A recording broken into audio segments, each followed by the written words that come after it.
Deniz yönesin. Hadi. Yavaş yavaş edin, yavaş yavaş. Yavaş dur. Yavaş yavaş acele etmeden. Sıkıntı var mı? Yok. Tamam. Tamam. Ortaya başlı değil mi? Ortada sen de otur. Hani ortada.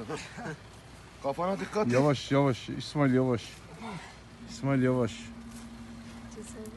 Acele etme. Sen ayağlarını oraya şey. Sallamayın. Sallamayın. Dur. Hadi sen elini otur. Hadi sen elini şuraya otur. Bu atı elinizi. Torbaya al, torbaya al. Ah köpek.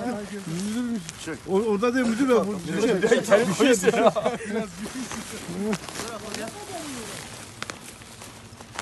Uy. Nasıl da zayıflamış da. Kuçu. Tamam mı? Bana da olmaz.